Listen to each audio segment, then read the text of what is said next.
There is a global pandemic spreading throughout the world, there's one of the worst recessions in generations, and there is a panic radiating throughout society. No, I am not talking about the year 2020, I am talking about 1918, and 1785, and actually a whole litany of other years throughout history where the world has gone through a similar ordeal. You see, sometimes the best way to predict the future is to look to the past, because some of the solutions and outcomes for what we are going through today might be based on what humanity has done throughout antiquity. And even though what we are going through today might feel unprecedented, it has actually happened many times throughout history. For example, have you ever thought how we know how to deal with a disease outbreak? How did we learn how to respond to a pandemic? Well, the earliest recorded pandemic took place before the invention of the internet, before the discovery of electricity, before the completion of the Great Wall of China, and even before the construction of the Colosseum. Before all of those things,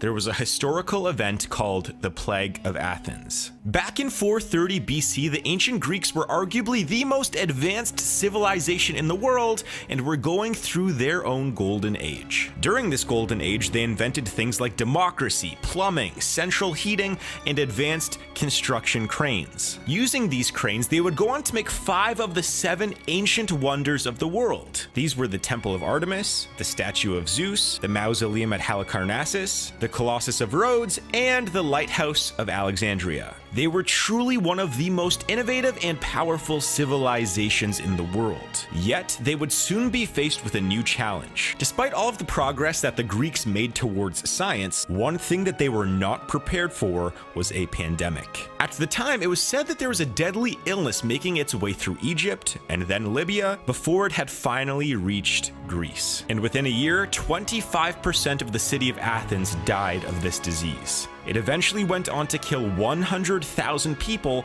or about 20% of the ancient Greek population at the time. Imagine that, if 20% of a country in the modern world were to be wiped out within 1 year from an infectious disease. That would be the equivalent of 70 million people in the United States dying in 1 year, or almost 191,000 people per day. Now, as a result of this ancient plague, the Greek citizens entered a state of hysteria where most of the population no longer obeyed the law because they feared that they were all living with a death sentence over their head. So they began doing things like spending all of their life savings without much care of what their financial future may hold. Greece's health, society, and economy began to break down from this new pandemic. And even though this would go down as one of the worst disease outbreaks in history, there were 2 massive positives that came from it. One of which was that this was the first time where the details of a pandemic were recorded and analyzed. The second was that this was also the first time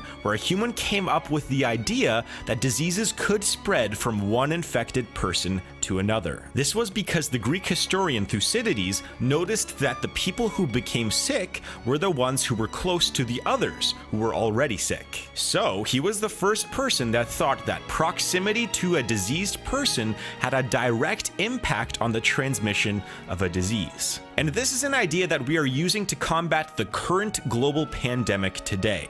Does social distancing sound familiar to you? Now it's being recommended by the WHO to stay at least 3 to 6 feet away from anyone that you may encounter in a social or public setting. Well, that is a 2,400-year-old idea that originated from the mind of Thucydides during the Plague of Athens. And that was the first step towards us learning how to respond to an outbreak of a disease. This insight would go on to indirectly spark ideas that would save billions of lives in the future. But humanity was still quite a ways away from knowing how to deal with a pandemic. Today, we are all being told to wash our hands, avoid touching our face, and try to disinfect frequently touched objects and surfaces. These are all public health guidelines and policies that were made in response to the outbreak. But we didn't always have these kinds of policies. You see, even after Thucydides came up with the idea of the transmission of disease in 430 BC, it would take another 800 years before the first public health policy was put into place. In 5th century Jerusalem, we actually saw the first introduction of a policy that's main purpose was to prevent the spread of disease. The law was said to have forbid people from putting money into one's own mouth. The reasoning went something like this. Everyone's hand touches money, and some of those people are ill. Their filth then sticks to the money, and that filth is dangerous to a person who puts it in their mouth. Now, even though that sounds a little rough around the edges, it was the first known policy that sole purpose was to prevent the spread of disease. And over the next 1,000 years, civilization began inching closer to a proper explanation for how diseases are caused and how we could handle them. But before we could get there, a pandemic would shake up the entire world. To this day, the disease outbreak that happened in 1346 is the worst in history, and that was the Black Death. From 1346 to 1353, the Black Death killed an estimated 100 million people, which was roughly 30% of the entire world's population at the time. However, it could have been a lot worse. You see, a portion of the population was educated enough to know that being near those that are sick will increase your chances that you will get sick. So during that time, we saw people avoiding public places, shopkeepers closing up their storefronts, doctors avoiding taking on sick patients, and even priests refusing to administer last rites. Who knows how many people avoided getting infected by the Black Death during that time, and in large part they can thank Thucydides for coming up with the idea of transmission of disease nearly 1800 years earlier. Now, the Black Death also caused some cities, like Venice, to close its borders to suspected travelers and ships from infected areas. And they also quarantined people with any signs of the illness. This was the first time in modern history that macroeconomic, social,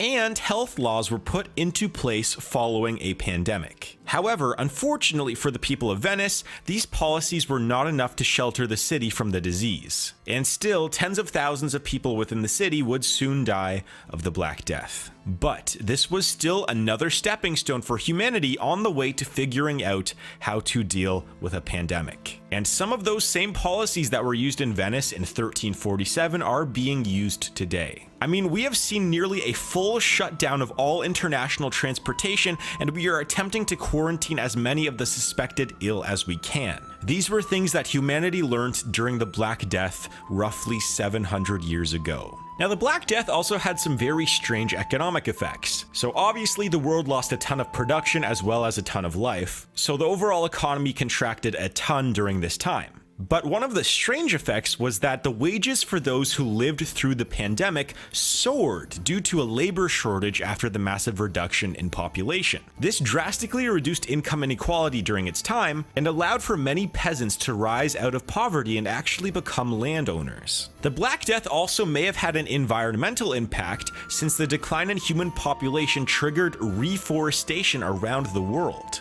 The sudden increase in plant life may have potentially played a role in cooling down the entire Earth during a time period called the Little Ice Age. But nonetheless, the Black Death brought humanity to the brink of extinction, and because we were not scientifically advanced enough at the time, there was no hard explanation for why people were getting sick in the first place. Some people blamed the gods, some people blamed an entire race of people, and some people had a hypothesis that the illness was caused by miasma, or bad air. That hypothesis would slowly change during the next several centuries, but it was a sign that humans were onto something. Several hundred years later, in 1646, Athanasius Kircher looked at a drop of milk under a microscope and noted that it contained a multitude of worms. This led him to believe that disease was not caused by bad air or miasma, but by the presence of tiny invisible bodies that would later be coined as animalcules and later named bacteria. And just a decade after his discovery of bacteria, the Black Death resurfaced under a new name, called the bubonic plague. And during the outbreak of the bubonic plague, Kircher began caring for the sick while also analyzing their blood under a microscope. And what he found was that the blood of sick people had more animalcules than healthy people. And it was at this point that humanity had discovered that disease was not caused by an invisible force, but by tiny animalcules known now as pathogens. And thus, the germ theory of disease was born.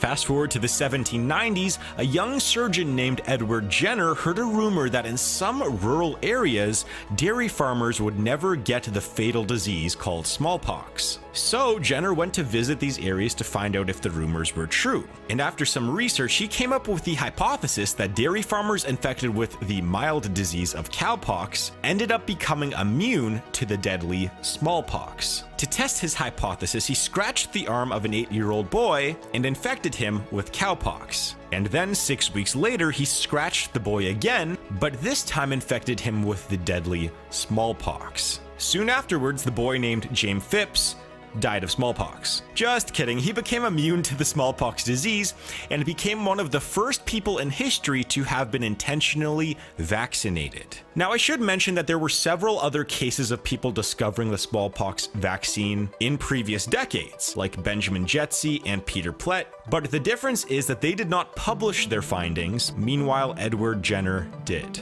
Now, of course, today, vaccines have saved countless amounts of lives. And right now, roughly 20 companies are working on vaccines for the current global pandemic. And the research that is going towards the current vaccine can largely be traced back and attributed to Edward Jenner and James Phipps. So think about these things: the Plague of Athens, the Black Death, the bubonic plague, smallpox. All of these pandemics have led humanity to learning something new about how to deal with future pandemics. And so I'd like to ask you guys, let me know in the comments down below what you think will be the biggest learning experience from this whole endeavor. Now, there are a few things regarding the economy, healthcare systems, and the media that come to my mind, but I've already mentioned those in previous videos, which you can check out in my documentaries playlist down below. And if you did like this video, please subscribe and like this video. It means a lot to me. And it's crazy, we're about to pass 140,000 subscribers, which is just insanity. So thank you very much. And make sure to click on the next video of mine, and I will see you guys in a few seconds.